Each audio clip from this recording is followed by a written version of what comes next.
Gujarat state में 3 medium के school चलते हैं और उन तीनों मीडियमों के लिए अगर गवर्नमेंट टीचर के लिए अप्लाई करना हो तो उनके लिए तीनों के लिए टेट अनिवार्य होते हैं।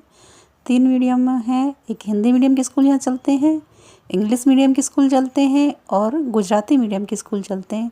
लेकिन जो हिंदी भाषी स्टूडेंट हैं या जो हिंदी भाषी राज्यों के जो बच्चे होते हैं वो हिंदी मीडियम से अगर देते हैं तो उनके लिए सिलेबस भी अलग होता है और स्कूल भी अलग होता है और उनका टेट का टाइम भी अलग होता है। तो जानने के लिए ये ज़रूरी होता है कि उनको कौन सी पुस्तक पढ़नी चाहिए। तो अगर जो हिंदी भाषी राज्य हैं उनके बच्चे हैं और हिंदी मीडियम है और हिंदी ही सब्जेक्ट है तो उनको हिंदी प्रथम भाषा की पुस्तक पढ़नी चाहिए। ज़्यादातर तो एनसीईआरटी की पुस्तकें होती हैं लेकिन उसमें स्टेट बोर्ड अपना कुछ चेंज करके उसमें चैप्टर डालते हैं, बाकी का सिलेबस तो वही है। और दूसरी बात जो गुजराती मीडियम स्कूल हैं उसमें जो हिंदी चलती है वो हिंदी लैंग्वेज सेकंड आती है। हिंदी मीडियम वालों के लिए लैंग्वेज फर्स्ट आती है। गुजराती और इंग्लिश मीडियम के लिए दोनों के लिए सेम है, वो आती है सेकंड, द्वितीय भाषा हिंदी। इस तरह से पुस्तकें यहाँ पर आती हैं और सभी मीडियमों में अलग अलग पुस्तकें यहाँ चलती हैं। कुछ जो प्राइवेट स्कूल हैं जो कि सब जगह ऐसा ही होता है, वहाँ पर हिंदी वाले स्कूलों में थोड़ा सा चेंजेस करते हैं, ज़्यादा नहीं करते। लेकिन गुजराती मीडियम और जो इंग्लिश मीडियम के जो स्कूल हैं वहाँ पर चेंजेस ज़्यादा होता है।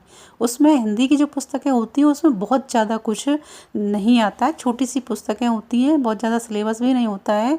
लेकिन स्टेट बोर्ड की वो पुस्तकें होती हैं, उसमें क्या है कि सिलेबस तो थोड़ा है लेकिन हमको उसके बारे में पूरी जानकारी होनी चाहिए। इसलिए टेट देने से पहले हमको ये सारी चीज़ें ध्यान में रख लेनी चाहिए कि हम किसके लिए फॉर्म भर रहे हैं, हमारा मीडियम क्या है और हमें कौन सी पुस्तकें पढ़नी चाहिए। ऐसे अभी टाट मेंस का पेपर आने वाला है, एचएस का भी आ रहा है और एस का भी आ रहा है। एचएस का मतलब होता है सीनियर सेकेंडरी के लिए और जो एस है उसका मतलब होता है माध्यमिक स्तर के लिए, यानी 9वीं कक्षा के लिए, 9वीं 10वीं के लिए। और जो टाट एचएस होता है वो होता है 11वीं 12वीं के लिए।